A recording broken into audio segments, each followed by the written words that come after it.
नमस्कार, खबर प्रधान देख रहे हैं आप और मैं हूं आपके साथ संगीता श्रीवास्तव। देखिए, कल यानी मंगलवार को देर शाम तक देश की राजधानी दिल्ली से लगातार ऐसी तस्वीरें सामने आई जिसने सबको झकझोर कर रख दिया।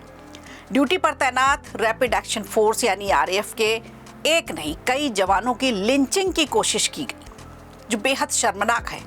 करीब 8 बजे भीड़ ने उसे घेर कर बेरहमी से निशाना बनाया। ये कौन लोग थे? ये छात्र तो नहीं हो सकते और ना ही छात्रों के ऐसे रिश्तेदार होंगे, ना ही उनके सगे संबंधी होंगे। उपद्रवियों ने वर्दीधारी जवान को जमीन पर गिराया, फिर अचानक लात घूंसों और डंडों से जमकर मारपीट शुरू कर दी। जो तस्वीर आई सामने उसमें साफ देखा जा रहा है कि भीड़ में शातिर लोगों ने पूरी तरह से जवान को लहूलुहान कर दिया। आरएएफ जवान पर हमले के बाद दिल्ली पुलिस तुरंत एक्शन में आ गई। प्रदर्शन की आड़ में अराजकता फैलाने की जो कोशिश की गई थी उसके सीसीटीवी फुटेज अब अच्छी तरह से खंगाले जाएंगे। पुलिस की गाड़ियों में तोड़फोड़ जिस तरह से की गई वो भी तस्वीरों में साफ देखा जा रहा है।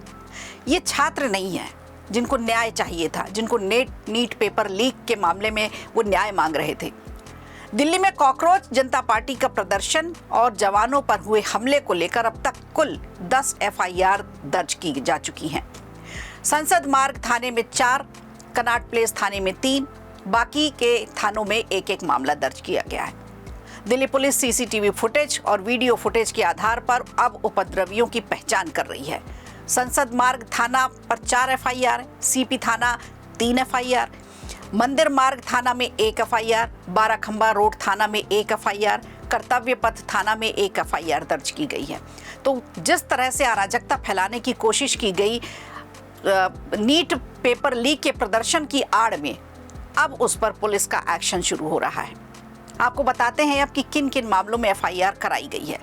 सीजेपी के प्रोटेस्ट के दौरान नई दिल्ली इलाके में अवैध तरीके से उड़ाए गए ड्रोन को लेकर दिल्ली पुलिस ने जो रिपोर्ट दर्ज की है उसमें सरकारी आदेश की अवहेलना होने की शिकायत सबसे पहले नंबर पर दर्ज की गई है। ये एफआईआर दिल्ली के संसद मार्ग थाने में दर्ज कराई गई है। बीएनएस की धारा 223 के तहत मामला दर्ज किया गया है। जब मार्च हो रहा था उस दौरान ड्रोन उड़ाया गया। सुरक्षा के लिहाज से हाई सिक्योरिटी इलाके में ड्रोन उड़ाने पर रोक लगाई गई थी। धारा 223 बीएनएस लोक सेवक को उसके वैध कर्तव्य के निर्वहन से रोकना या बाधा पहुंचाना। धारा 221 बीएनएस सरकारी आदेश की अवज्ञा करना। धारा 132 बीएनएस लोक सेवक पर हमला या आपराधिक बल का प्रयोग करना। धारा 121(1) और 121(2) बीएनएस गैर कानूनी जमावड़ा के दौरान लोक सेवकों को चोट पहुंचाना। धारा 189(3) बीएनएस के तहत अगर कोई व्यक्ति किसी गैर कानूनी सभा में शामिल होता है, ये पता होते हुए भी कि वो जिस सभा में शामिल है वो गैर कानूनी है, लेकिन फिर भी उसका सदस्य बना रहता है या वहाँ पर वो मौजूद रहता है, ऐसे व्यक्ति पर धारा 189(3) के तहत कार्रवाई की जाती है। धारा 190 बीएनएस यदि किसी गैर कानूनी सभा यानी जो अवैध भीड़ जुटाई गई है उसके किसी भी सदस्य द्वारा उस प्रदर्शन पर सभा के सामान्य उद्देश्य को पूरा करने के लिए कोई अपराध किया जाता है तो उस भीड़ में शामिल प्रत्येक व्यक्ति को उस अपराध का दोषी माना जाएगा। इसी तरह से धारा 191(2) बीएनएस के तहत घातक हथियार से लैस होकर दंगा करना, इसके तहत भी मामले दर्ज हुए हैं। धारा 192 बीएनएस के तहत जो मामले दर्ज हुए हैं उसमें जानबूझकर दंगे के लिए उकसाना, ऐसे लोगों की भी तलाश हो रही है। धारा 195(1) बीएनएस के तहत लोक सेवक को उसके कर्तव्य यानी उसको ड्यूटी में करने में जो बाधा पहुंचाई जाती है उसके लिए जो बल का प्रयोग किया जाता है उससे संबंधित ये अपराध होता है और इसके तहत भी छानबीन चल रही है। धारा 109 बीएनएस यानी हत्या का प्रयास, अटेम्प्ट टू मर्डर। धारा 324(5) बीएनएस सार्वजनिक रूप से या निजी संपत्ति को नुकसान पहुंचाने से संबंधित जो गंभीर अपराध होता है उसके तहत भी मामले दर्ज हुए हैं। सार्वजनिक संपत्ति क्षति निवारण अधिनियम पीडीपीपी एक्ट धारा 3 सरकारी या सार्वजनिक संपत्ति को नुकसान पहुंचाना होता है। छात्रों पर लाठीचार्ज के बाद हिंसक प्रदर्शन हुआ जो सबने देखा। जो तस्वीरें आई वो बहुत हैरान करने वाली थी और दुखद भी थी कहीं ना कहीं। तो आपको बता दें 20 जुलाई को कॉकरोच जनता पार्टी ने संसद मार्च का ऐलान किया था। सीजेपी के समर्थक जंतर मंतर में पहुंचे। संसद भवन की ओर वो धीरे धीरे बढ़ रहे थे जबकि उसकी अनुमति नहीं मिली थी। पुलिस ने उन्हें रोकने की कोशिश की मगर वो रुके नहीं, आगे बढ़ते गए, बैरिकेड तोड़कर आगे बढ़ते गए। इस दौरान बड़ी संख्या में भीड़ इकट्ठी हो गई।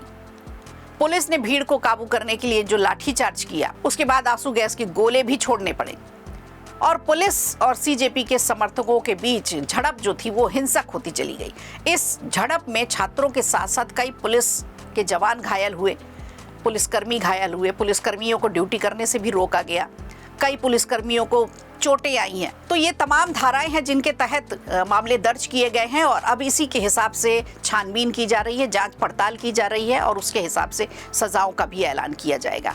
आज बुधवार की बात करें तो बुधवार को केंद्र ने कॉकरोच जनता पार्टी के विरोध प्रदर्शनों और अलग अलग राजनीतिक दलों के प्रदर्शनों को देखते हुए सुरक्षा व्यवस्था और भी ज्यादा मजबूत करने की तैयारी की है। दिल्ली में अब सीआरपीएफ के 20 और कंपनियों को तैनात करने के आदेश मिले हैं।